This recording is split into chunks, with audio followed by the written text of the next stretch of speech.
Does the building have some kind of earthquake protocol or something that you should follow, especially you as an operations manager? Yes.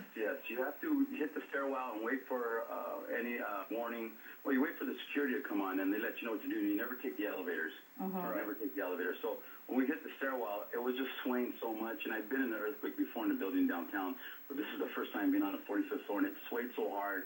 I said, you know what, we're not going to stay up here. Let's get out of here. We started running down the stairs. When I got to the 36th floor, I hit the security button. The security guard told me, get out of the building. You know, Steve, we all have our own personal accounts of how long this thing lasted. I mean, you're pretty detailed in how the building was swaying back and forth. I'm thinking, 30 seconds. I mean, is that an exaggeration? No, I'm thinking, it felt like, you're standing. We stood and looked at each other, and when we ran to the exit, I mean, that took us like 10 seconds, but running down the stairs, it took forever to get down. Right. But while we're going down the stairwell, you can feel the building and hear the walls just cracking.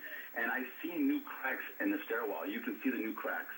I even told the security guard when we got down out of the building, I said, check the stairwells and check the floors. On the 45th floor, there's a lot of cracks. Steve, that goes back to my question about the security of your building. If you've seen cracks in the building, has anybody else looked to see whether your building is safe?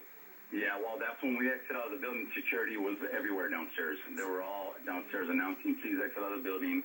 They were doing their security checks. They're really good at the KPMG building with Wire Property.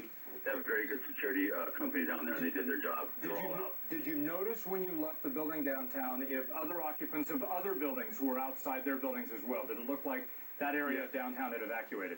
Oh, yes, there was. You see people in the parking structure because the parking structure occupies the Wells Fargo and the KPG building, and everybody was getting in their cars. Everybody was running to their cars.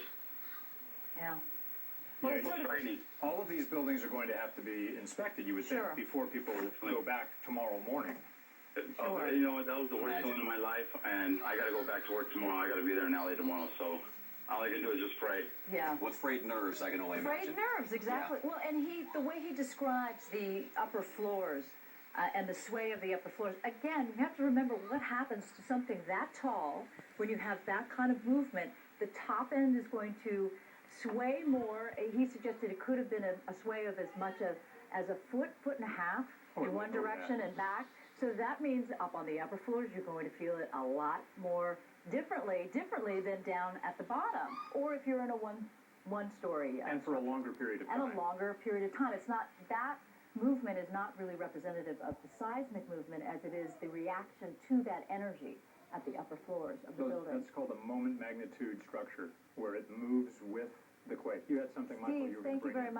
Steve, thank you very much. Steve, and, Jeff and I looked at each other when we talked